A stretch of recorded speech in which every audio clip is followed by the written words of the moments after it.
ঈদগড় গ্রামবাসী প্রবাসীদের উদ্যোগে এক বিরাট ওয়াজ ও দোয়ার মাহফিল। বিরাট মানুষ দ্বারা বিরাট না হোক, ফেরেশতা দিয়ে কিন্তু বিরাট হয়ে আছে। এত আস্তে আলহামদুলিল্লাহ বললেন? আমি আলহামদুলিল্লাহ পড়লে কি হয় বলতে পারবেন? বলেন তো। তামলাউল মিজান, আপনার জান্নাতে যাওয়ার জন্য যে একটা ওজন হবে, প্রত্যেকটি আমল কিন্তু ওজন হবে।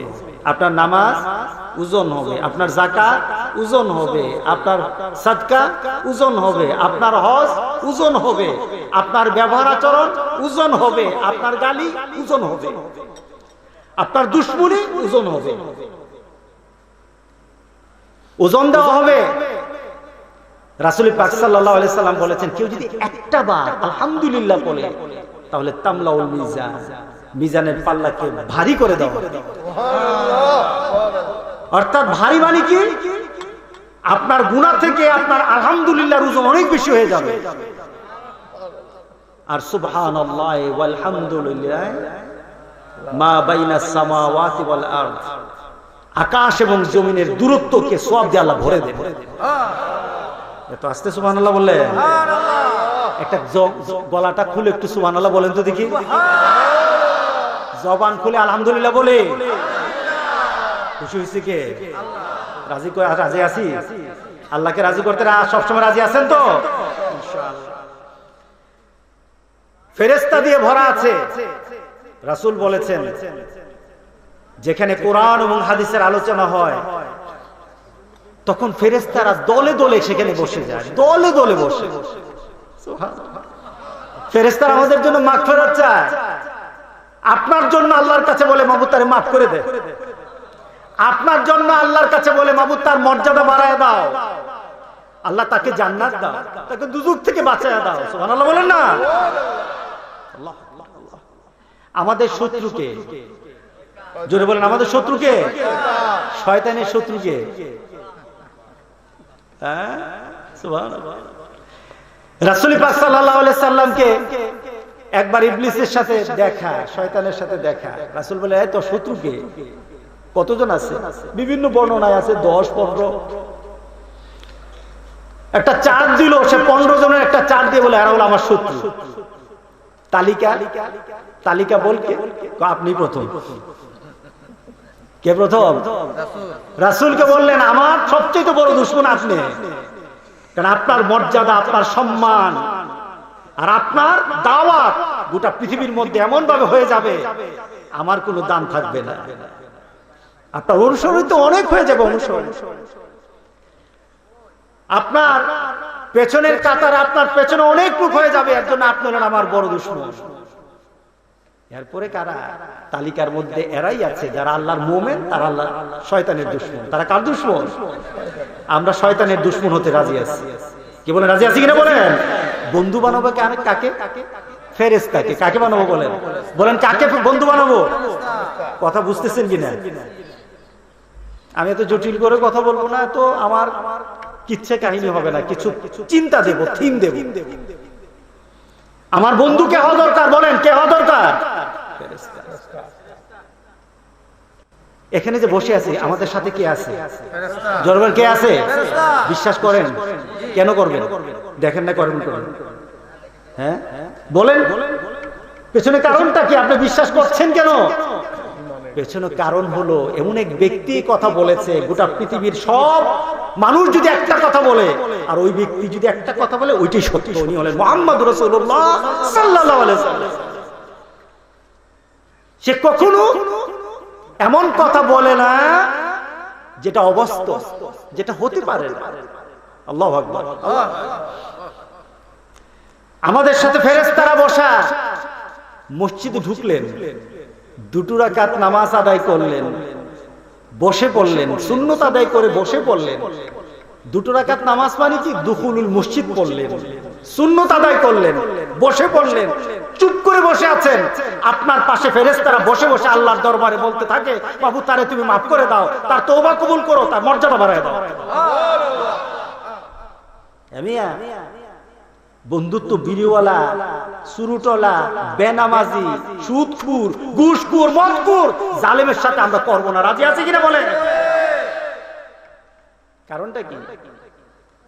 যার সাথে বন্ধুত্ব, আমি এখানে ঢুকে কয়েকজন মানুষ সামনে বসা, কয়েকজন মানুষ কথা বলতেছিলেন নামাজের আগে। একজন হুজুর, গলা নাই, সুর নাই, কিন্তু কথা আছে।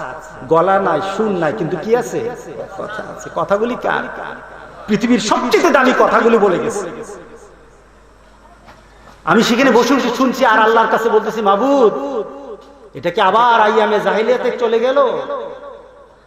যে আবু লাহাব, আবু লাহাবের, আবু জাহেলের আওয়াজে মানুষ বেশি জমে আর তোমার আওয়াজে মানুষ জমে না? চলে গেলাম সেই জগতে নাকি? তোমার হাবিবের মহব্বতে জমে না? কথাগুলি বলতেছিল, ওনার কথাগুলির ওজন গোটা পৃথিবী এক করলে একটা কথার ওজনের দাম হবে না। আল্লাহু আকবার। কারণ কার কথা বলেছে? কোন সুর নাই। রাসূল সুর দিয়ে কথা বলতেন না, রাসূল ওয়াজ করতেন, আলোচনা করতেন। আর আজকাল ওয়াজ হলো তারাই হলো গ্রেটেস্ট, তারা হলো সবচেয়ে বড়। যার আছে গলা, যার আছে সুলা, কি বলে, এরাই এখন ওয়াজ করে। কিন্তু কোরআনের ওয়াজ যারা শুনবে, কোরআন তার জন্য সুপারিশ করবে। আল্লাহু আকবার, আল্লাহু আকবার বলি। আমরা কোরআনের পক্ষে থাকবো না, বিপক্ষে থাকবো। রাজি আছি সবাই? আমরা কোরআনের সাথে থাকতে চাই, কারণ এই কোরআন কাল হাসুরের দিন এইভাবে দাঁড়াবে না, জবান খুলে যাবে। এই কোরআনের কি হবে বলেন? জবান খুলবে। এই কোরআনের আওয়াজ আরম্ভ হয়ে যাবে, কোরআন কথা বলা আরম্ভ করবে, কোরআন জীবন্ত আল্লাহর দরবারে দাঁড়িয়ে যাবে। আল্লাহু আকবার। ভিতরে কষ্ট লাগে না? এই কোরআনের জন্য মায়া লাগে না? ছোট ছোট বাচ্চাগুলি যদি যখন মাদ্রাসায় বসে বসে কোরআন তেলাওয়াত করে, চোখের পানি চলে আসে, চোখের পানি চলে আসে। আমার মাদ্রাসার তো ক্যাম্পাস যতটুকু আছে, ছাত্র অনেক বেশি, আমার জায়গা দিতে পারি না। তো কয়েকদিন আগে আমি গেলাম কোথায় যেন, মালয়েশিয়া না কোথায় গেলাম। আমার যে খানকা আছে, এটা হলো আমার বৈঠকখানা, আমার লাইব্রেরির পাশে। তো আমি বললাম, ঠিক আছে, একটা আমার লোকজন নিয়ে যেখানে বসবো, তোমরা এখানে বসে যাও। ছোট ছোট বাচ্চাগুলি নিয়ে কোরআন তেলাওয়াত করে। মজা আগে বুঝি নাই। নিজের ঘরের ভিতরে একটা কামরা, একটা বড় রুম দিয়ে দিলাম। আমি পাশে বসে বসে পড়ি, স্টাডি করি। কিতাব যখন পড়ি, ছেলেরা যখন জোরে জোরে কোরআন তেলাওয়াত করে, তখন আমার কাছে মনে হয় আল্লাহর আরশ থেকে বুঝে রহমত নাযিল হচ্ছে। আমি এক কোরআনের জন্য মহব্বত যদি ঢালতে হয়, কোরআন তেলাওয়াত করতে হবে, ঘরে কোরআনের আওয়াজ রাখতে হবে, এরপরে কোরআনের মহব্বত ঢুকবে।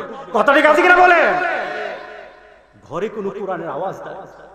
কোরআন পড়তে ছেলে পারে না, কোরআন পড়তে বউ পারে না, কোরআন পড়তে নিজে পারে না। রাসূলের মহব্বত, রাসূলের আশিক কিন্তু আমি কম না, তুমি কুসু আশিক। কথা ঠিক আছে কিনা বলে? আজকে এই কোরআনের নিয়ে যদি আমরা চিন্তা করি, এই কোরআনটা জীবন্ত হয়ে যাবে। কি হয়ে যাবে বলে?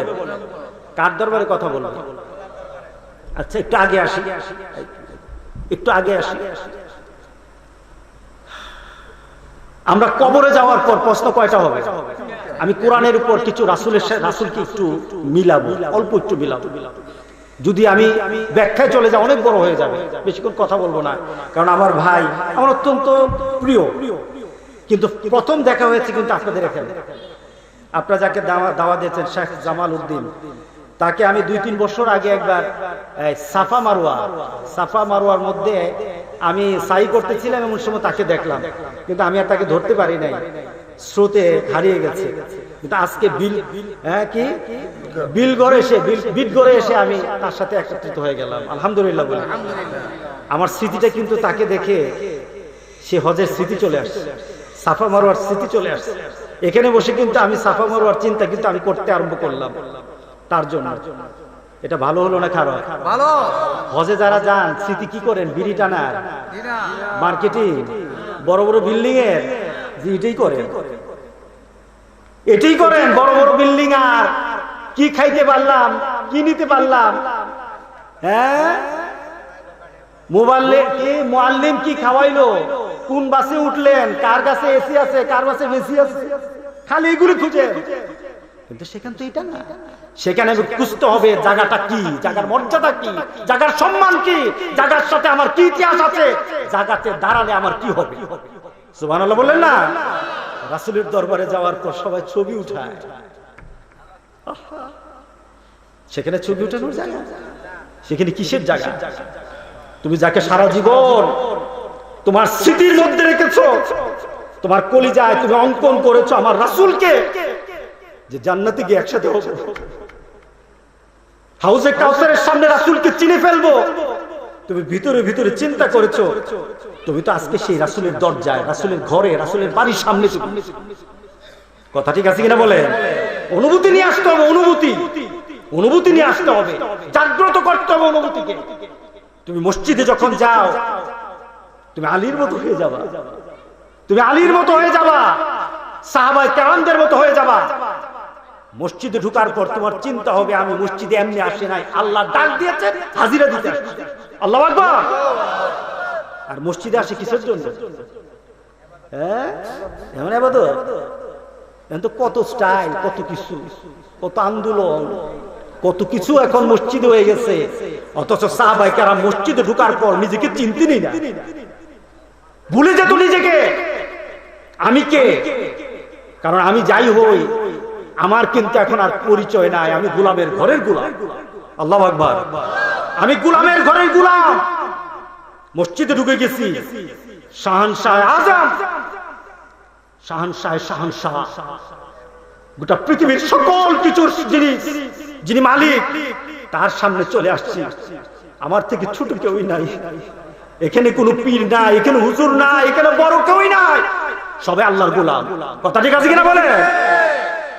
एक ही सफ में खड़े हो गई महमूद आयात, न कोई बंदा रहा न कोई बंदा नवाज। আল্লাহু আকবার। একটা কাতারে দাঁড়িয়ে গেছে কে? মাহমুদ। গোটা ভারতবর্ষকে যে ডমিনেট করেছে, ভারতবর্ষকে যে শাসন করেছে, সে দাঁড়িয়ে গেছে। আর আয়াজ তার গোলাম তার পাশে। চিনা যায় না কে মনিব কে গোলাম। আল্লাহু আকবার বললেন না? কোন পীরের দাম নাই কোন মসজিদের মাঝে, এখানে কোন দামের কাজ হবে না। কথা ঠিক আছে কিনা? সেখানে ঢোকার পর যদি অন্তর দিয়ে যে যত বেশি আল্লাহর সাথে সম্পর্ক করতে পারে তার মর্যাদা বেশি।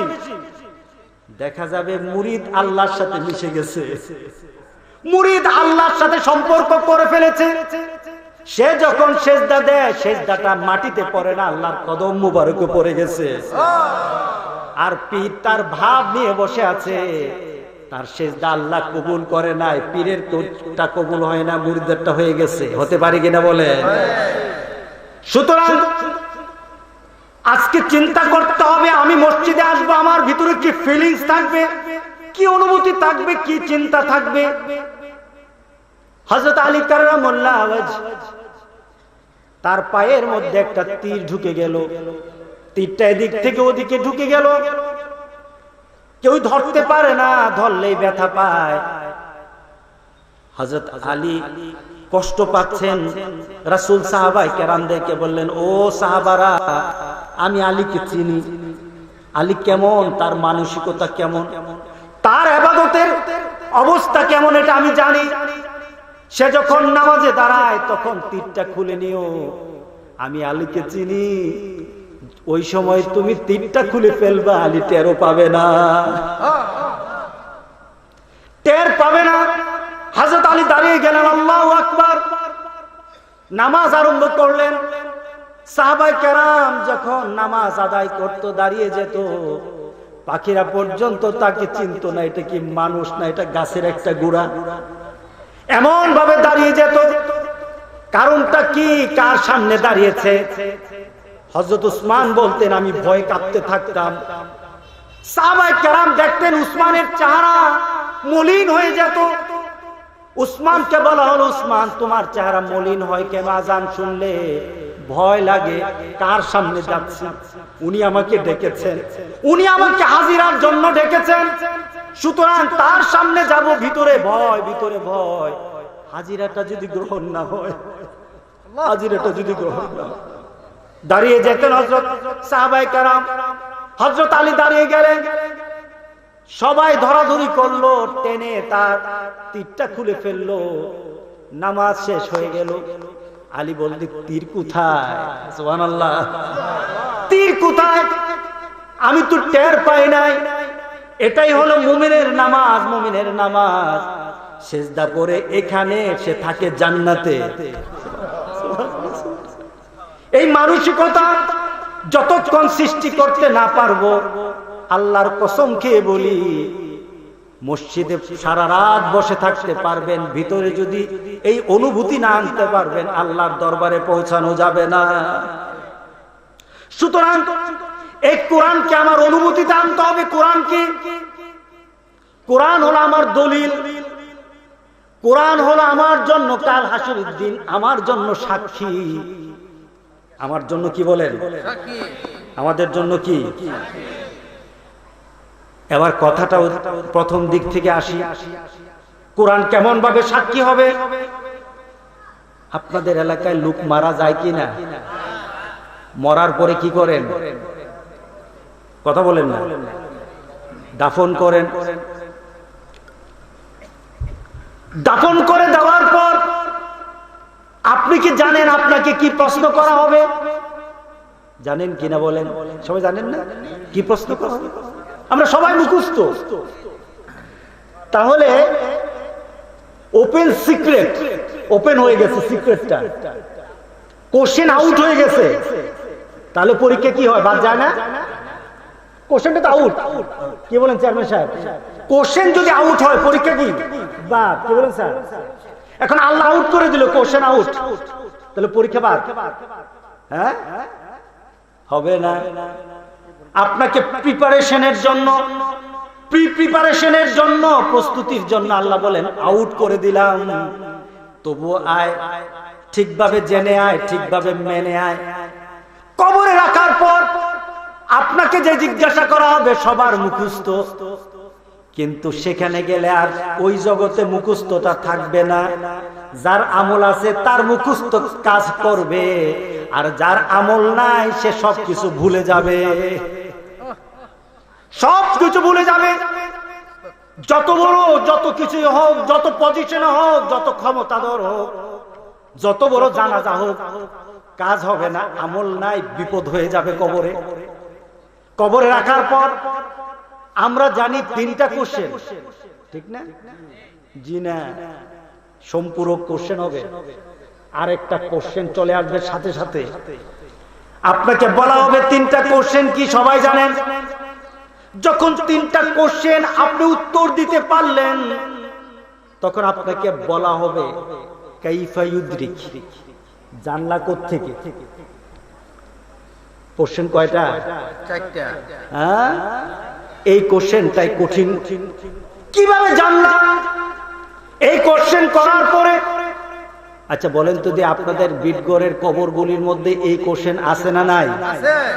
আবার মাঝে মাঝে শুনি কি করলে বলে কবরের সওয়াল জবাব হয় না।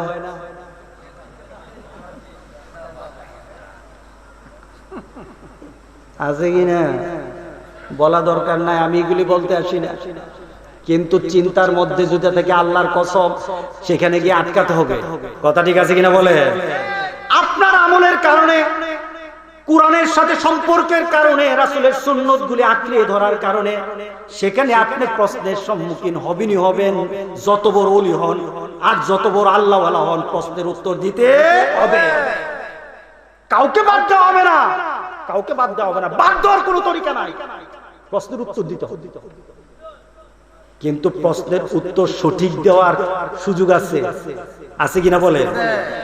আপনাকে 3টা প্রশ্ন করা হবে। মার রাব্বুকা ওয়া মা দীনুক ওয়া মান হাদার রাজুল বুইসাত ফিকুম, কে উনি, কে উনি প্রশ্ন করা হবে। আপনি উত্তর ঠিকভাবে দিয়ে দিলেন, মনে করার কোনো সুযোগ নাই যে হয়ে গেছে। চতুর্থ প্রশ্ন করা হবে, কাইফা ইউদ্রিক, জানলা কিভাবে? নেককার তখন বলবে কারাতুল কুরআন, আমি কোরআন তেলাওয়াত করেছি দুনিয়াতে এবং এটাকে সত্য বলেছি, এটার উপর ঈমান এনেছি। কোরআন তেলাওয়াত করেছি, এটাকে সত্য বলেছি এবং এটাকে মেনে নিয়েছি। তখন একটা আওয়াজ আসবে, আমার বান্দা সত্য কথা বলেছে। আল্লাহু আকবার। উপর থেকে একটা আওয়াজ চলে আসবে, আমার বান্দা সত্য কথা বলেছে। আমিয়া তারে না রে বন্ধুরে, কবর হবে না, কবর হবে আল্লাহ রাসূলের। এই দুটা নীতির মধ্যে হবে। কথা ঠিক আছে কিনা বলেন? এই দুটা নীতির মধ্যে হবে। এর বাইরে চলবে বা পিছলাবে, এর বাইরে চলবেন বিপদ হবে। কেউ যদি না পারে প্রশ্ন, তুমি কেন পারলা না, তুমি কি কোরআন পড়ো নাই? তখন বলা হবে, প্রশ্ন না পারলে তাকে বলা হবে, তুমি কি কোরআন পড়ো নাই? তুমি কি কোরআন দেখো নাই? তুমি কি কোরআনের সাথে সম্পর্ক করা নাই? ফেরেশতারা যখন এইভাবে প্রশ্ন করবে, সে তখন বলবে হা হা, এই শব্দ করে বলবে, আহারে আহারে, দুনিয়াতে তো কোরআনের সাথে সম্পর্ক করি নাই, গানের সাথে করছি, নামাজের সাথে করি নাই, অন্য কিছুর সাথে করছি। আছে কিনা? এইভাবে যখন হা হা বলবে, তখন উপর থেকে একটা আওয়াজ আসবে, তার কবরের মধ্যে দুজকের আগুন দিয়ে ভরে দাও, দুজকের বিছানা বিছায়া দাও। কোরআন কবরে লাগবে কিনা বলেন? লাগবে কিনা? এবার আখিরাতে হাসরের ময়দানে আপনি দাঁড়িয়ে যাবেন, কোরআনের নিয়ম নীতি আপনি কিছুই জানেন নাই, কিছুই মানেন নাই, আপনি পরেও দেখেন নাই। আপনি বলবেন, হুজুর আমরা মূর্খ মানুষ, আর কোরআন কত পড়বো? আল্লাহর সামনে দাঁড়ানো যাবে না, আল্লাহর সামনে দাঁড়ানো যাবে না। একটা ব্যক্তি রাসূলের দরবারে, বৃদ্ধ লোক রাসূলের দরবারে এসে বললেন, ইয়া রাসূলুল্লাহ, বয়স হয়ে গেছে, দাঁতগুলি পড়ে গেছে, জিহ্বা মোটা হয়ে গেছে, এখন মুখ দিয়ে উচ্চারণ আসে না। ইয়া রাসূলুল্লাহ, আমি ভয় পেয়ে গেছি।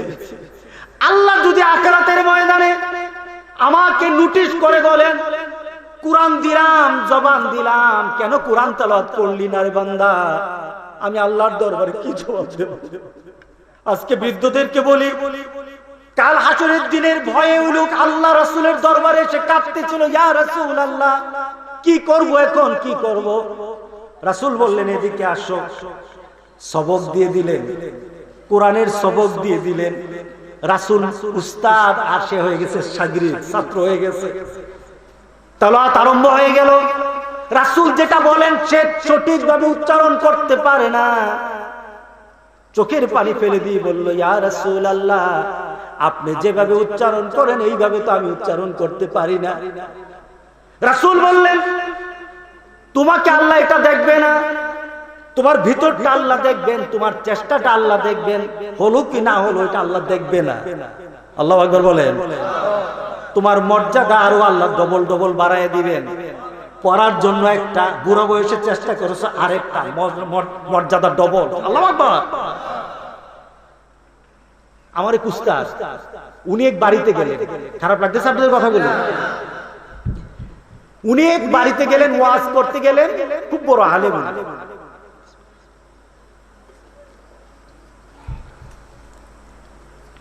বাড়ির যে বাড়িতে উনি উঠলেন, তাকে বললেন, ভাই কি খবর? লোকটার বয়স 80 বছর। ভাই কি খবর, কেমন আছেন? কথাবার্তা বলছে, বসে বসে কথা বলে। এক পর্যায়ে হুজুর বললেন, আপনি সূরা ফাতিহা পারেন? কি বলেন? এমন হুজুর দরকার আছে কিনা বলেন? আছে, আছে। দাওয়াতি দিবেন না? হ্যাঁ, দাওয়াতি দিবেন না? কই হুজুরে দাওয়াত দেন না, খালি প্রশ্ন করে, দরকারই নাই। আমি আমার দরবারে তালিমের মাহফিল করি। কি করি? উযু শিখাই, তায়াম্মুম শিখাই, ফরজ গোসল শিখাই, নামাজে দাঁড়ানো শিখাই, নামাজের তাসবিহগুলি শিখাই, কাতার কিভাবে দাঁড়ানো লাগে, এরপরে রুকু কিভাবে করা লাগে। হুজুর আপনারা কি বলবেন? হুজুর এগুলি কবে থেকে শিখে আসছে? শুরুকাল থেকে তো রেফারেট করি। উযুর ব্যাপারে প্রথম দিন, আজকে 4 বছর হয়ে গেছে প্রায়, উযুর ব্যাপারে যখন প্রথম আমি স্টাডি করা আরম্ভ করলাম, আমি দেখলাম আমার বুদ্ধি ভুল, এরপরে যখন আমি এটা প্রেজেন্টেশনে গেলাম, অনেক আলেম ছিল, প্রেজেন্টেশনে গেলাম, প্র্যাকটিক্যালে গেলাম, তখন আমার শিক্ষকরা পর্যন্ত বলছে, মুহাদ্দিসরা পর্যন্ত বলতেছে, হুজুর এইভাবে তো আমরা উযু করি নাই, চোখের পানি ফেলে দিয়েছে, অনেকে কেঁদেছে, এত জীবন উযু করলাম, উযুটাতে সুন্নত তরিকায় হয় না। কয়েকদিন পর একজনে বলতেছে, হুজুর তালিমের মাহফিলটা মজা লাগে না। কি লাগে না? কারণ আমি কি করি জানেন, তালিমের মাহফিলে যারা আসে দাঁড়া করায়, বলেন হুজুর ফরজ কয়টা, গোসলের ফরজ কয়টা, নামাজের ফরজ কয়টা, একটা একটা করে বলেন। কি বলেন? এখন যদি মাহফিলে আমরা বলি, আমি বলি যে আপনার মাহফিলে আসছেন, আমার 10 মিনিট হবে আপনাদেরকে প্রশ্ন উত্তর, আমি প্রশ্ন করবো, আপনি উত্তর দিবেন, থাকবেন কি ওই? হুজুর আজকে এই মাহফিলে হুজুর আগামী বছর দাও দিতেও যাবে, সব পলাইবেন, ঠিক না? কিন্তু এটাই তো দরকার ছিল, আজকে মাহফিলের মর্যাদা হারণ করা হয়েছে, মাহফিলকে অন্যদিকে নেওয়া হয়ে গেছে। মাহফিল আজকে হয় আপনাদের সন্তুষ্টির জন্য, আল্লাহ সন্তুষ্টির জন্য না, আল্লাহ সন্তুষ্টির জন্য। আমাকে বলে হুজুর তালিমের মাহফিলটা মজা পাই না। মজা তো পাইবেন না, কারণ এখানে মজা নাই, এখানে তো প্রশ্ন আছে, না পারলে প্রশ্ন আছে, জিজ্ঞাসা করেন এই লোকটা যায় প্রশ্ন আলিম ভাই যায়। সুতরাং আপনাকে ওই ফর্মে চলে আসতে হবে, এই কোরআন আপনাকে জানতে হবে। সে বৃদ্ধটা বলতেছে, ইয়া রাসূলুল্লাহ পারলাম না, পারি না, জবান দিয়ে আসে না। রাসূল শব্দটা আছে ইয়াতা তাতা, অর্থাৎ থেত্তের করে আওয়াজ হচ্ছে। রাসূল পাক সাল্লাল্লাহু আলাইহি সাল্লাম বললেন, তুমি কেঁদো না, তুমি কষ্ট করো, তুমি মনের মধ্যে কোনো ভয় রেখো না, আল্লাহ সুবহানাহু ওয়া তাআলা তোমার এই কষ্টের কারণে তোমাকে ডবল মর্যাদা দান করবেন। যারা মসজিদে আগে বসেন, আগে চলে আসেন। বয়স্ক মানুষগুলি মসজিদে ঢোকার পর কোরআন নিয়ে চোখের পানি ফেলে দেন। আপনার চোখের পানিতে কোরআন ভিজে যাক, আপনার চোখের পানিতে কোরআন যখন ভিজবে, কোরআন তখন আল্লাহর দরবারে বলবে, মাবুদ এই লোকটা পড়তে পারে না, এর জন্য মনের কষ্ট আমার কাছে চোখের পানি ফেলে সাক্ষী আছি আমি। আল্লাহু আকবার, চোখের পানি ফেলেছে, সাক্ষী আছি আমি, সাক্ষী আছি আমি। মসজিদে বসে কাঁদেন, আল্লাহু আকবার, আল্লাহু আকবার। কাল হাসরের দিন সবাই দাঁড়াবে, কোরআনও দাঁড়াবে, নবীও দাঁড়াবে, সব দাঁড়ানো। এবার কোরআন আপনার পক্ষে থাকলে বলবে, বাবু সে আমার পক্ষে ছিল, আমাকে আমল করেছে, আমার উপর ছিল, তার জন্য তোমার কাছে মাগফিরাত চাই। কোরআন যার পক্ষে হবে, আল্লাহ আর কোনো কথাই শুনবে না, সাথে সাথে কবুল করে নেবে। সুবহানাল্লাহ বলে। আর কোরআন যদি আপনার বিপক্ষে দাঁড়ায়, মাদ্রাসা তো কোরআনের মজা দেওয়া দরকার আছে কিনা বলে। কোরআন যদি আপনার বিপক্ষে দাঁড়ায়, আল্লাহর দরবারে এই কোরআন নালিশ করবে। আল্লাহর দরবারে কোরআন নালিশ করার পর পৃথিবীতে যার আশায় বসেছিলেন, যার জন্য আপনি চিন্তায় ছিলেন, তাকে মানে না না মানেন, মনে মনে চিন্তা করেছেন, সে পর্যন্ত আপনার বিরুদ্ধে যাবে। তিনি কে? মুহাম্মদ রাসূলুল্লাহ সাল্লাল্লাহু আলাইহি ওয়াসাল্লাম। যদি কোরআনকে আপনি ধারণ না করতে পারেন, রাসূল পর্যন্ত কাল হাসরের দিন আপনার বিরুদ্ধে দাঁড়িয়ে বলবে, ওয়াকালার রাসূল, ওয়াকালার রাসূল ইয়া রাব্বি ইন্না কওমি ইত্তাখাযু হাদাল কুরআন মাহজুরা। আল্লাহু আকবার। আল্লাহ রাসূল দাঁড়িয়ে যাবে, কোরআন কারো বিপক্ষে দাঁড়িয়ে গেল, তখন সে নবীর দিকে তাকাবে, নবী তখন বলবে, তোর সাথে আমি নাই, যার সাথে কোরআন নাই তার সাথে আমি নাই। সাথে সাথে কোরআন দাঁড়িয়ে যাবে। রাসূল বলবেন, আয় আমার রব, ইন্না কওমি ইত্তাখাযু হাযাল কুরআন মাহজুরা। কোরআনটাকে পরিত্যক্ত রেখে দিয়েছে। ঘরে কোরআন ছিল কিন্তু কোরআন খুলে দেখে নাই, ঘরে কোরআন ছিল, পরিবেশে কোরআন ছিল কিন্তু কোরআনটা পরে দেখে নাই, কোরআনের মর্ম দিলে ঢুকায় নাই, কোরআনের ভিতরে কি কথাগুলি ছিল এই কথাগুলি অনুধাবন করে নাই, নামাজে কোরআন তেলাওয়াত শুনেছে কিন্তু চোখ দিয়ে পানি আসে নাই। আমি একবার, যারা হজে যান, কে বলেন আপনি হজ, যখন মক্কা হেরেম শরীফগুলির মধ্যে নামাজ আদায় হয়, কোরআন তেলাওয়াতের এত ডাইনামিক, এত শ্রুতিমধুর, এত কথার মধ্যে, এত আওয়াজের মধ্যে এত মধু মাখা থাকে, ইমাম তেলাওয়াত করে আর চোখের পানি ঝরে। আমি একবার, আমার পাশে একজন ঢাকার হসপিটালের মালিক সুদাইসি নামাজ পড়াচ্ছিল, সুদাইসি নামাজ পড়ায় উনি তেলাওয়াত করতে গিয়ে কেঁদে ফেললেন। আমি একটু দুঃখ করি বাংলাদেশের জন্য, বাংলাদেশের ইমামরা কোরআন তেলাওয়াতের মধ্যে আবেগ আনে না, কোরআন তেলাওয়াত করতে গিয়ে এমন আবেগ সৃষ্টি করে না।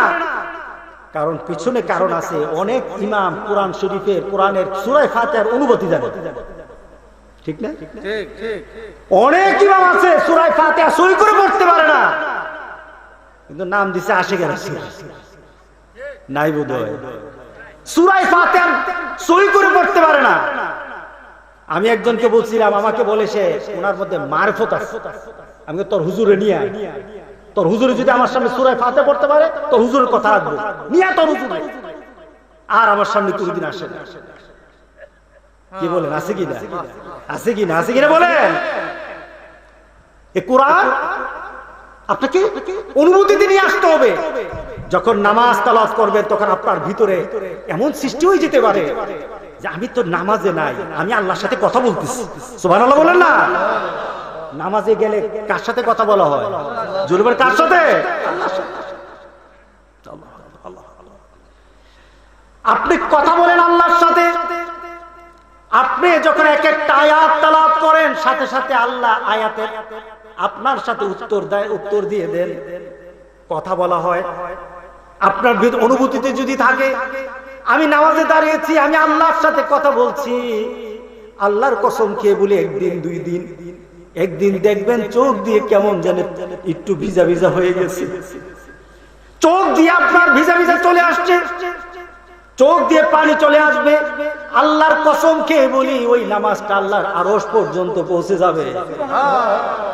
এমন নামাজ দরকার আছে কিনা বলে? রাসূল বলবেন কাল হাসরের দিন, ইন্না কাওমি ইত্তাখাযু হাদাল কুরআনা মাহজুরা। আয় আল্লাহ, কোরআনটা রেখে আসছিলাম কিন্তু কোরআনটা নিয়ে ইচ্ছে গবেষণা করে নাই, চিন্তা করে নাই, প্রচেষ্টা করে নাই, চেষ্টা করে নাই, সাধনা করে নাই। আমি নবী তার সাথে নাই। আচ্ছা বলেন তো দেখি, হাসরের ময়দানে নবী যদি বলে আমি নাই, আর উপায় আছে? আর উপায় আছে?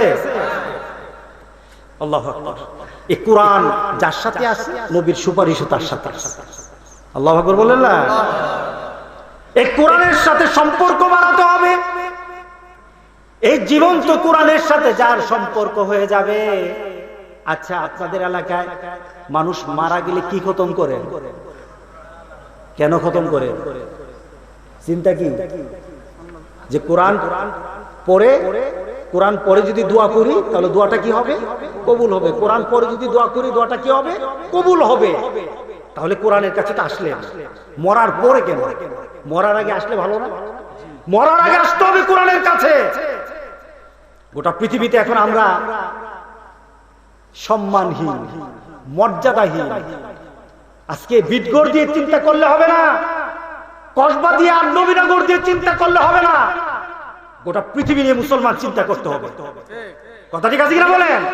আপনি বিটগড়ে থাকলে আপনাকে চিন্তা করতে হবে আমার গোটা পৃথিবীর মুসলমান আজকে কি অবস্থায় আছে। তাহলে আপনি মুসলমান, তাহলে আপনি আন্তর্জাতিক, তাহলে আপনি শ্রেষ্ঠ হতে পারবেন। বিটগড়ে বসে যদি আপনি বিটগড়ের চিন্তা করেন আপনি কিন্তু মুমিন হতে পারবেন। আজকে গোটা পৃথিবীর দিকে তাকিয়ে থাকেন, গোটা পৃথিবীতে আজকে মুসলমানের কোনো পর্যায়ে নাই। যেখানে পারি সেখানে গেলে, যেখানে পারি এখানেই ধরে। সবাই এখন উঠে পড়ে লেগেছে মুসলমানের বিরুদ্ধে, কিন্তু মুসলমান কিন্তু নিজে বুঝে না, গুতাগুতিতে আছে, ঠিক না? কেউ এসে বলে নামাজ এমনি হবে না এমনি হবে, আছে কিনা? দিল দ্বন্দ্ব লাগায়া, আমার মধ্যে আর আপনার মধ্যে দ্বন্দ্ব লাগায়া। কেউ বললে না আমিন জুড়ে না আমিন আসতে, লাগলো দুইজনে। হজে যান, সব আছে কিনা? আছে কিনা? সব আছে, হাত ছাড়া আছে, হাত ধরা আছে, এখানে আছে, এখানে আছে, এখানে আছে। দ্বন্দ্ব আছে, দ্বন্দ্ব আছে। তোমার শিক্ষা হয় না? তোমার শিক্ষা হয় না? নামাজটা তোমার বাবার জন্য পড়া হয় না, নামাজটা তোমার বাবার নিয়মে পড়া হয় না। প্রত্যেকটি নিয়ম আমার রাসূলের সুন্নত তরিকা আছে। কথা ঠিক আছে কিনা বলে? প্রত্যেকটি আমার রাসূলের সুন্নত তরিকা আছে। সুতরাং আমাদের নামাজের মধ্যে সেই চিন্তা চলে আসতে হবে। এই কোরআন নিয়ে আমাদেরকে এখন চিন্তা করতে হবে, গোটা পৃথিবী নিয়ে। ওই একজনে এই যদি চিন্তা করি যে না আমারটা জান বাঁচাইলে চলবে, চলবে নাকি? আজকে গোটা পৃথিবীতে কি হচ্ছে, বাংলাদেশে কি হচ্ছে, বাংলাদেশে কি চলছে, বাংলাদেশের মধ্যে কি হচ্ছে, আপনারা টের পান না? আপনাদের কাছে কথা আসে না? বাংলাদেশের যুবকরা এই কথা বলে, আজ পর্যন্ত যা কথা বলার সুযোগ পায় নাই। বাংলাদেশে এখন এমন যুবক হয়ে গেছে, শত শত যুবক হয়ে গেছে, যারা বলে কোরআনের মধ্যে তারা প্রস্তাব করবে। যে কোরআন আমার সাক্ষী হবে সেখানে বলে কোরআনের উপর প্রস্তাব করবে। বাংলাদেশে এমন হয়ে গেছে, আমার রাসূলকে গালি দেয়, আমার রাসূলকে নিয়ে কটাক্ষ করে, আমার রাসূলের চরিত্র নিয়ে কথা বলে। মুমিন আমরা সব সহ্য করতে পারি, কিন্তু আমার রাসূলের গায়ে একটা আতর সহ্য করতে পারবো না। কথা ঠিক আছে কিনা বলেন? রবিউল আউয়াল মাস আমার কোন কিছুর মাস না। বাংলাদেশে রবিউল আউয়াল মাস হবে যদি আমার রাসূলকে নিয়ে কেউ কথা বলে, আমার রাসূলের বিরুদ্ধে, আমার মাদের বিরুদ্ধে, সাহাবায়ে কেরামদের বিরুদ্ধে কেউ যদি কথা বলে, সামনে থেকে রবিউল আউয়াল মাসের এই চিন্তা চেতনা বৃদ্ধি পাবে। এই চিন্তা চেতনা এই রবিউল মাসে আমরা বৃদ্ধি করব। তার জিহ্বা রাখবো না, তার জানটা রাখবো না। কথা ঠিক আছে কিনা বলেন? কি বলেন জানেন না? আমার রাসূলকে গালি দিছে জানেন না? কলিজায় লাগে না? কলিজায় লাগে না? এক বাদশা তার দরবারে ইসলামের দাওয়াত দিতে গেল। এটা হলো রাশিয়া।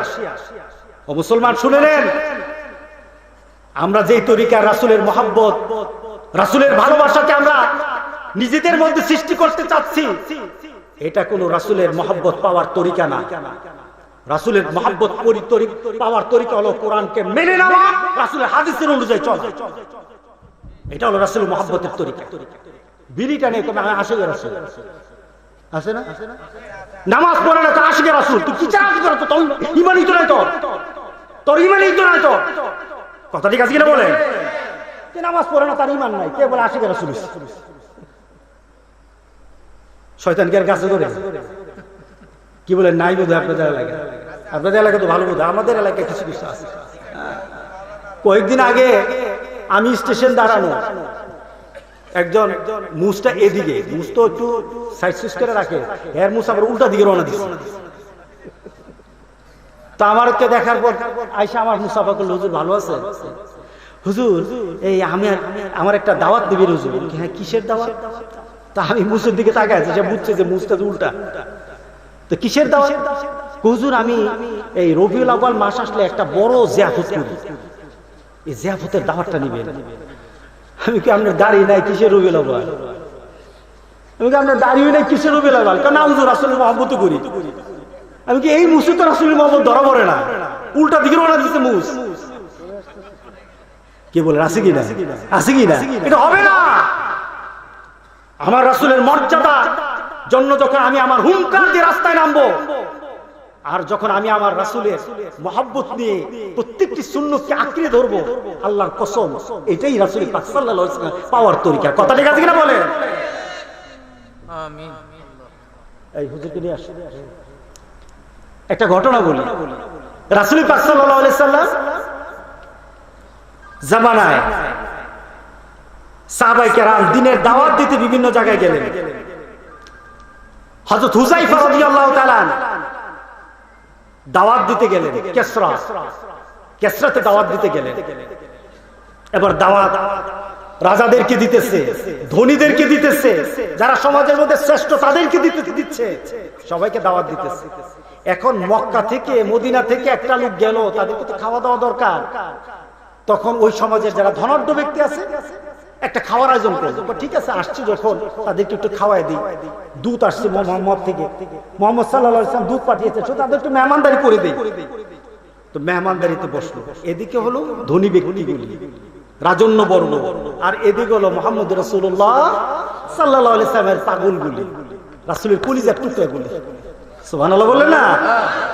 হুযায়ফা রাদিয়াল্লাহু তাআলা একটা লুকমা ধরলেন, লুকমাটা মুখের কাছে নেওয়ার সাথে সাথে হাত থেকে পড়ে গেল, মাটিতে পড়ে গেল। হুযায়ফা রাদিয়াল্লাহু তাআলা তাড়াতাড়ি উঠালেন, উঠিয়ে ঝেড়ে ঝুড়ে আবার খেয়ে ফেললেন। আশেপাশে কি বলেন, আমাদের সমাজে আছে কিনা লুকমা বললে কে উঠায়? বিয়ে শাদীর মধ্যে লুকমা বললে উঠায়, এরপরে জিয়াফতে উঠায়, দাওয়াতে উঠায়। যদি কেউ যদি উঠায় খায় কি কইব? কারিতে নাদানের ঘরের নাদান, ঠিক না? আরে বলবেন নাদানের ঘরের নাদান, অসামাজিক, আনসোশাল, অসামাজিক। কিন্তু এটাই কিন্তু সমাজ, এটাই কিন্তু ইসলাম, এটাই কিন্তু ভালোবাসা, এটাই কিন্তু আখিরাত। কথা ঠিক আছে কিনা বলে? এটাই আখিরাত। উঠালো, যখন খেতে আরম্ভ করলো তখন ওই যে সামনে যে কাফেররা বসে আছে, বড় বড় সমাজের ধনাঢ্য ব্যক্তি, দেখতে এমন আমার ভাই তোমার ভাই আছে কিনা সমাজে, আমার ভাই তোমার ভাই, হাতেম তাই হাতেম তাই হাতেম তাই, বুঝে মানে দান করলে এমন দায়িত্ব বসে আছে। তখন তারা নিজেদের মধ্যে চোখ চাওয়াচুই করে কথা বলতেছে, দেখছো আনকালচার, আরবরা সব পৃথিবীর সবচেয়ে বর্বর না? ওই যে বর্বর আচরণ এখনো দেখা যায়, দেখো মাটিতে পড়ে গেছে, এটা উঠায় খায়। পাশে এক সাহাবী হযরত হুযায়ফা রাদিয়াল্লাহু তাআলাকে ধাক্কা দিয়ে বলেন, উস্তাদ শেখ কি করলেন? পড়ছে তো পড়ছে, থাকে এখানে পড়ে থাকে, আর সুন্নত যদি ধরা লাগে পরে গিয়ে ধরতাম, এখানে ধরলেন কেন? হুযায়ফা রাদিয়াল্লাহু তাআলা একটা ঝাড়া দিলেন, কাফেররা বসে আছে সেখানে, একটা ঝাড়া দিলেন। ঝাড়া দিয়ে কাফেরদের দিকে আঙ্গুল ইশারা করে বলেন, আউতরুকু সুন্নাতা রাসূলিল্লাহ সাল্লাল্লাহু আলাইহি সাল্লাম হাউলাইল হুমাকা। আল্লাহু আকবার।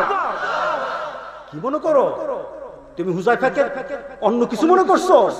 হুযায়ফার কলিজার মধ্যে রাসূলের মহব্বত ছাড়া আর কিছু নাই।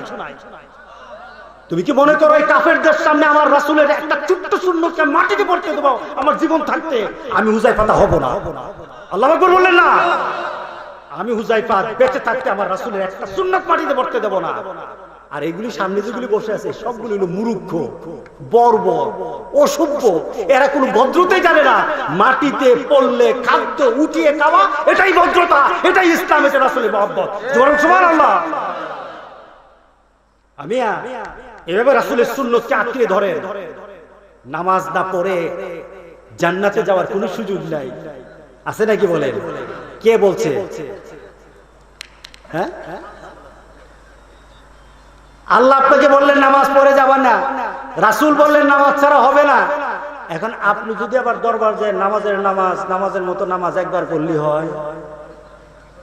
হ্যাঁ, কয়েকদিন আগে দেবিদ্যার এক দরবারের নাম হলো পাগলা দরবার।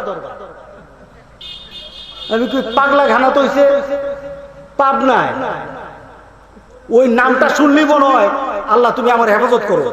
কি বলেন?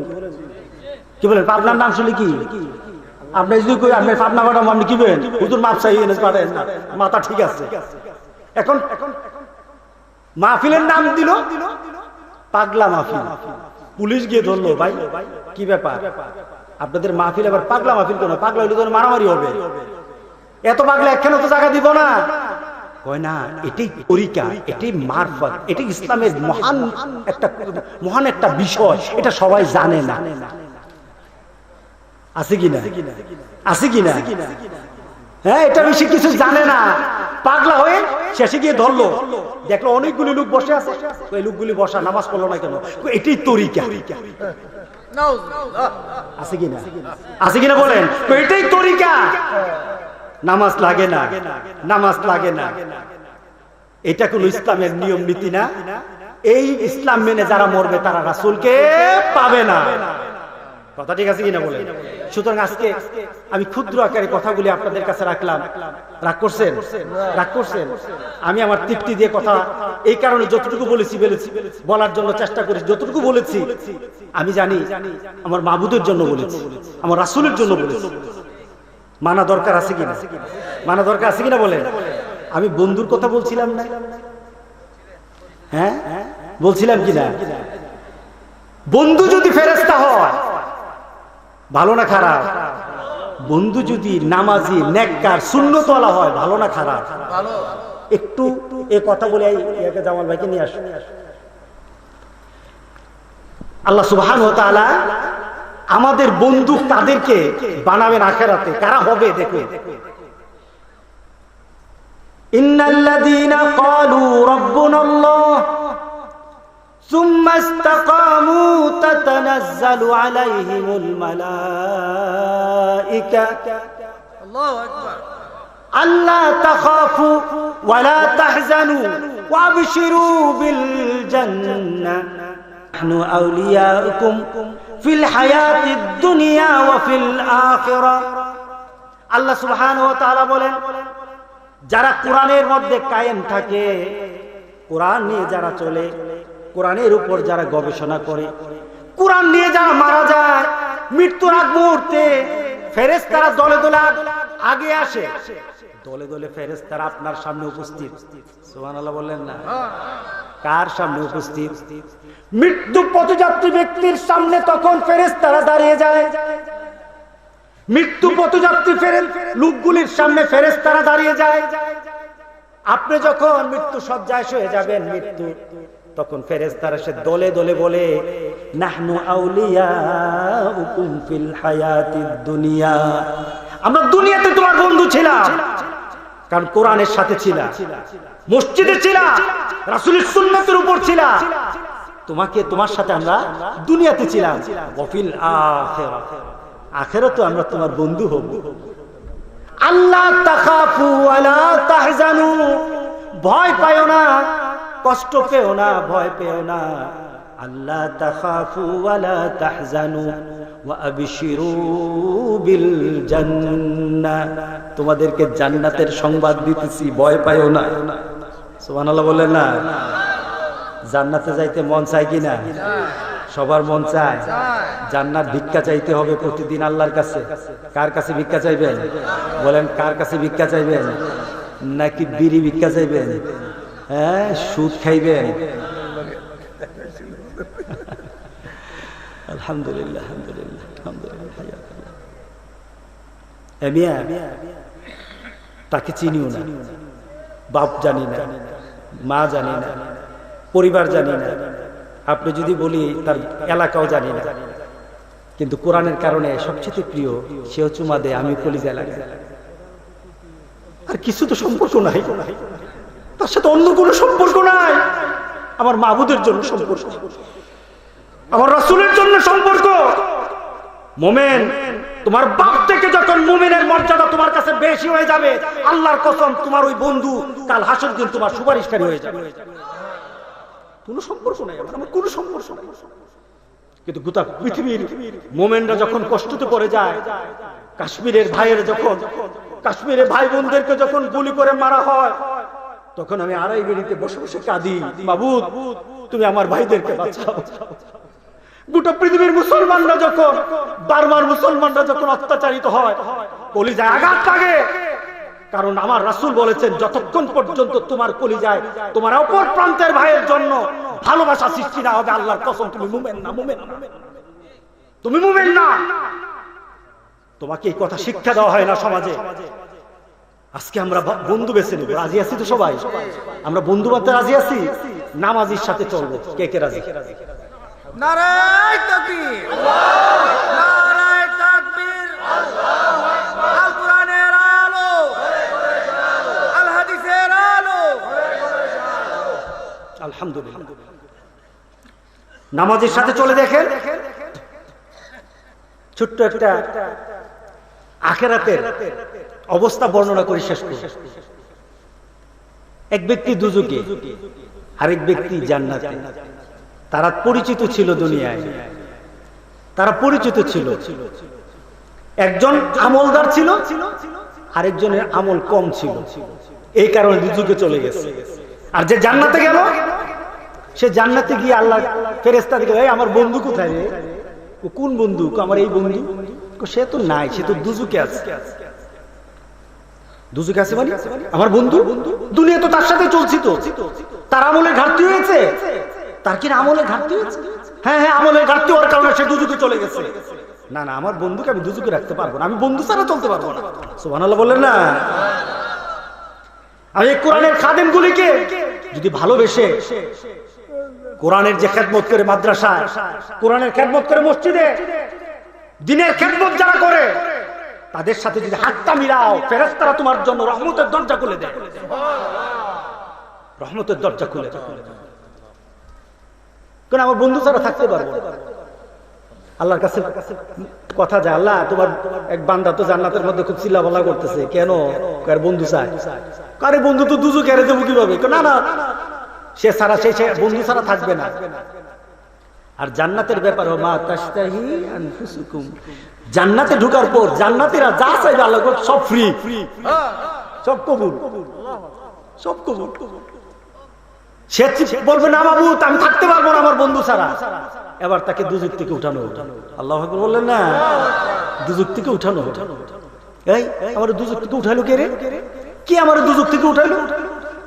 নবী কি সুপারিশ করছে? না না, নবী সুপারিশ করে না। কে সুপারিশ করছে? কোন ওলি, কোন দিনদার ব্যক্তি, কোন সিদ্দিকিন সালিহিন? না না, কেউ করে নাই। আমার মা বাবা না, তোমার পরিবারের কেউ, আত্মীয়স্বজন না, কেউ করে নাই। কে করলো? ওই যে তোমার একটা বন্ধু ছিল, তার মধ্যে মহব্বত ছিল আল্লাহ রাসূলের, কোরআন এবং হাদিসের প্রতি, সুন্নতের প্রতি তার টান ছিল। সে জান্নাতে গিয়ে তোমাকে আল্লাহর কাছে বায়না নিয়ে তোমাকে আসছে, বায়না ধরে তোমাকে নিয়ে আসছে। তোমার এই বন্ধুর কারণে আজকে তুমি জান্নাতি হয়ে গেছে। সুবহানাল্লাহ বলে। এবার কাকে বন্ধু বানাবেন এটা আপনার। আপনার বন্ধু ভালো, আখিরাত ভালো। আপনার বন্ধু খারাপ, বিপদের কারণ, বিপদে দেখাই যাবে কবরে যাওয়ার পরে। আমি কথার ধারাবাহিকতা এই কারণে রাখলাম, নামাজের আগে যে কথা বলে গেছে, আমি চিন্তা করেছি তার কথাকে আমি একটু স্থানে দান নিয়ে যাব। আমি এতটুকু কথা বললাম। আল্লাহ যেন আমাদের সবাইকে আল্লাহ এবং রাসূলের ভালোবাসা, দ্বীনের প্রতি যারা কায়েম থেকে তার ভালোবাসা, এবং যেই কাজ করলে আল্লাহ এবং আল্লাহ রাসূল খুশি হন, ওই আমলের প্রতি ভালোবাসা যেন আল্লাহ সৃষ্টি করে দেন। সবাই বলুন আল্লাহুম্মা আমিন। দোয়া চাই, দোয়া করি, আমার জন্য দোয়া করবেন। আল্লাহুম্মা আমিন।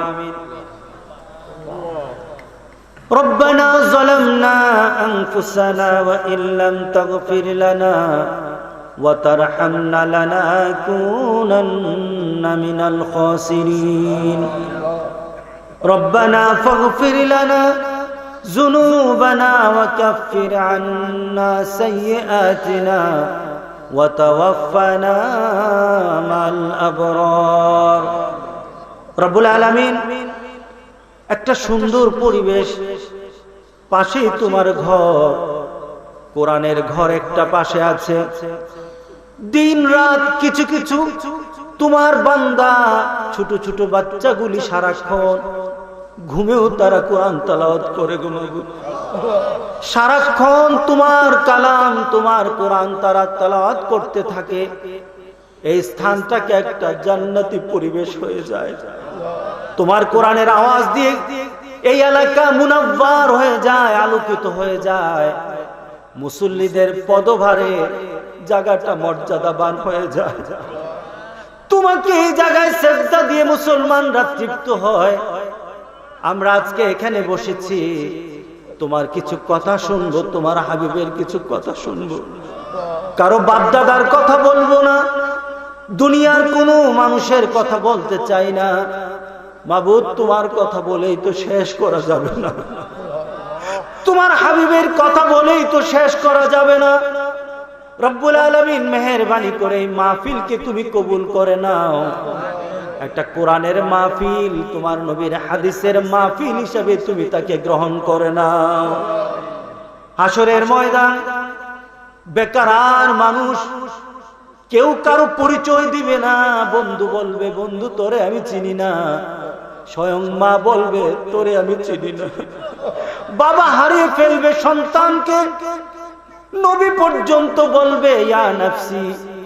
সবাই যেদিন হারিয়ে যাবে, নিজেকে নিয়ে যখন ব্যস্ত হয়ে যাবে, মাবুদ একটা ব্যক্তি শুধু বলবে ইয়া হাবলি উম্মতি। গোটা হাসরে এক আওয়াজ, শুধু একজনের মুখ হবে আরেকটা আওয়াজ। সেদিন তিনি উম্মতকে ভুলে যাবেন না। উম্মত কিভাবে পার করা যায় এই চিন্তা নিয়ে যিনি আখিরাতে তোমার দরবারে দাঁড়িয়ে থাকবে, তোমার আরশের মধ্যে সে সিজদায় পড়ে যাবে আমাদেরকে বাঁচানোর জন্য। মাবুদ মেহেরবানি করে আজকে এখান থেকে তোমার কাছে একটা ভিক্ষার হাত পাতলাম, আমাদের অন্তরের মধ্যে, আমাদের আমলের মধ্যে তার মহব্বত তুমি ঢেলে দাও রব্বুল আলামিন। সেই কঠিন হাসরের ময়দানে যখন সবাই ভুলে যাবে, তোমার হাবিব যেন আমাদেরকে ভুলে না যায়। মেহেরবানি করে মাবুদ এই মাহফিলটাকে তুমি কবুল করে নিয়ে নাজাতের একটা জারিয়া বানিয়ে দিও গো মাবুদ। এই মাহফিলটাকে কবুল করে নিয়ে কাল হাসরের দিন বিপদ থেকে বাঁচার একটা উসিলা বানিয়ে দাও রব্বুল আলামিন। মেহেরবানি করে আমাদের সালামটুকু এই বিটগর মাদ্রাসা থেকে, মাদ্রাসা মসজিদের সেহেন থেকে দিলাম। তোমার হাবিব বলেছে কেউ যদি তার উপর প্রাণ ভরে সালাম দেয়, দুরূদ পড়ে, ফেরেশতারা নাকি সেই সালামটার নাম সহ পরিচয় সহ মদিনায় রাসূলের কাছে পৌঁছায় দেয়। তোমার কাছে একটা ভিক্ষা চাই গো মাবুদ, রবিউল আউয়াল মাসে তোমার হাবিবের কানে আমাদের নামটা পৌঁছায়া দিও। তোমার হাবিবের দরবারে আমাদের পরিচয়টা ব্যবস্থা করে দিও রব্বুল আলামিন। তোমার হাবিবের কাছে কাল হাসরের দিন যেন দাঁড়াতে পারি তৌফিক দান করে দাও মেহেরবানি করে মাবুদ।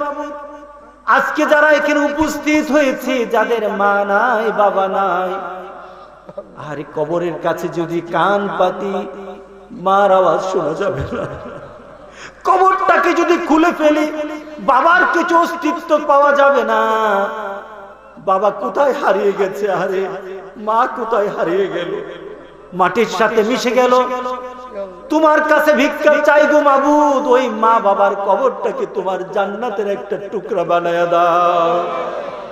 যখন মাকে কবরে রাখলাম, বাবাকে কবরে রাখলাম, কিছুই সাথে দেই নাই, তাকিয়ে তাকিয়ে একটু চিন্তা করে মনে মনে চিন্তা করেছি আর ভেবেছি আমার মার কবরে যেন আল্লাহ জান্নাতের বিছানা বিছিয়ে দেয়, আমার বাবার কবরে যেন জান্নাতের পোশাকের ব্যবস্থা হয়ে যায়। মাবুদ তাদেরকে কষ্ট দিও না। আমার মা, আমার বাবা, আমাদের আত্মীয় স্বজন যারা কবরে শুয়ে আছে তাদের কবরগুলো জান্নাতের টুকরা বানায়া দাও। যতজন ব্যক্তি এখানে মাকে হারিয়েছে, বাবাকে হারিয়েছে, মাবুদ আমরা তোমার কথা দিয়ে তোমার কাছে ভিক্ষা চাই।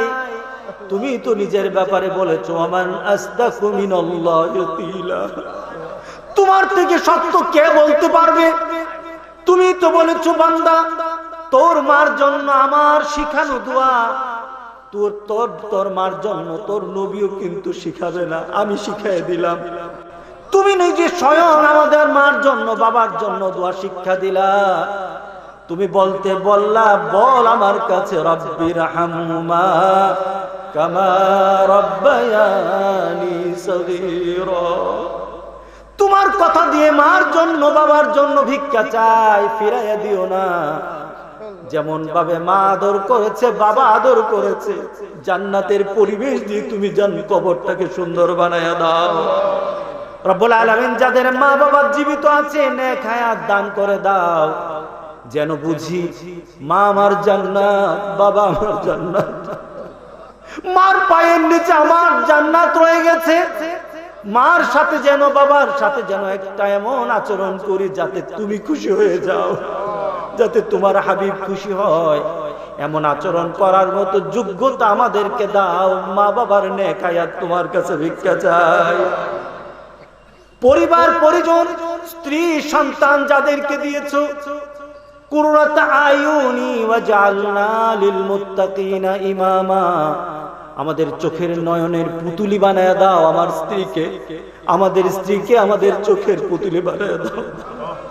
স্ত্রীকে স্ত্রীর চোখের পুতুলি স্বামীকে বানায়া দাও, সন্তানগুলি কলিজা ঠান্ডা হয় এমন সন্তান বানায়া দাও।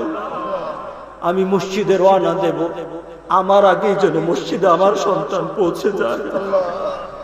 আমি নামাজ পড়ব, আমার নামাজের আগে যখন আমার সন্তান নামাজ পড়ার জন্য দাঁড়িয়ে যাবে, এমন সন্তান চোখে দেখার মতো যোগ্য সন্তান বানায়া দাও রব্বুল আলামিন। মেহেরবানি করে আজকে যারা আমরা হাত পেতেছি, এমন ওষুধ নিয়ে এখানে হাত পেতেছি, ডাক্তার বলে কিছু করা যাবে না, ডাক্তারের তো কিছু করার ক্ষমতা নাই, তুমি শুধু একমাত্র পারো মৃতকে জীবিত করতে, মরাকে জীবিত করতে, জীবিতকে মারতে। তোমার কাছে ভিক্ষা চাই গো মাবুদ, এমন অসুস্থ বানায়ও না যে অসুস্থতার জন্য তোমার হাবিব তোমার কাছে ভিক্ষা চেয়েছে।